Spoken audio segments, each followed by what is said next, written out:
నేటి సమాజంలో ప్రతి విద్యార్థికి చదువుతో పాటు సంగీతం, నాట్యం వంటి కళలు నేర్చుకోవటం ఎంతో అవసరమని ప్రముఖ వైద్య నిపుణులు డాక్టర్ ప్రభాకర్, డాక్టర్ విజయ్ కుమారి అన్నారు.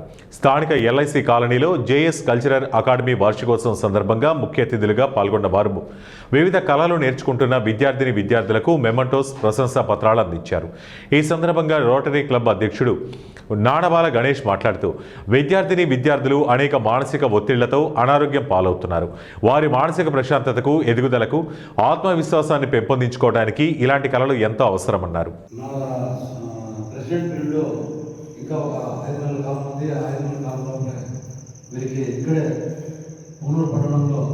పోటీలు నిర్వహించి వీళ్ళందరికీ కూడా ఒక ఈ కల్చరల్ అకాడమీలో ఇక్కడ పార్టిసిపేట్ ఎంతమంది ఉన్నారో వాళ్ళందరికీ కూడా ఇక్కడే ఒక ప్రోగ్రాం ఏర్పాటు చేసి వారందరికీ కూడా ఒక కార్యక్రమాన్ని ఏర్పాటు చేసి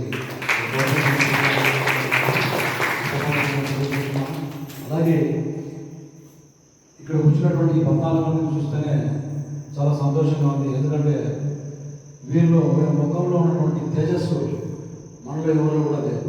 కారణం ఏమన్నా అంటే ఆ యొక్క నాట్యమే వారిలో అంత గొప్ప కళను తీసుకొని వచ్చింది. భారతదేశ మన నాగరికతకు చిహ్నము. ఈ కళలు అంతరించిపోతున్న ఈ సమయంలో ఇక్కడ దీన్ని గొప్పగా ఇక్కడ భావించి వారి తల్లిదండ్రులు ఇక్కడ పంపించి పిల్లల్ని చక్కగా నాట్యం నేర్పించడం అనేది చాలా గొప్ప విషయం. మన భారతదేశంలో నేర్చుకున్నటువంటి కళను ఇతర దేశాల నేర్చుకుని బయట గొప్పగా వారంతా కూడా ఖ్యాతిని గడిస్తున్నారు. మనము గతంలో ఎంత ముందున్నామో ఇప్పుడు అంత వెనకబడిపోయాము. ఇలాంటి కళలను పోషిస్తున్నటువంటి జాన్ సార్ గారు, సోమా మేడం గారికి మరొకసారి ధన్యవాదాలు తెలియజేస్తూ ఇక్కడ విచ్చేసినటువంటి పెద్దలకు మరియు చిన్నారి తల్లులకు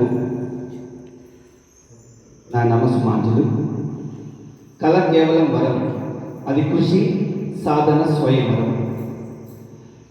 జేఎస్ కల్చరల్ అకాడమీ చిన్నారులు ఈ మధ్య మన తిరుపతి మహతి ఆడిటోరియంలో ఈ మధ్య జరిగినది అన్నమయ్య సంగీత నృత్యోత్సవం అనేసి గ్లోబల్ ఆర్ట్స్ వాళ్ళు ఈ ప్రదర్శనకి జరగడం జరిగింది. అందులో మనకి ఈ అవకాశం ఇచ్చి అన్నమయ్య పెట్టిన కోలాటంతో పిల్లలు వేసి ఎంతో ప్రదర్శన గొప్పగలం చేసి చాలా సంతోషం పరిచినారు. ఈ ప్రదర్శన చూసిన మన జాన్ ఫాదర్ గారు, స్వప్న మేడం గారు, సార్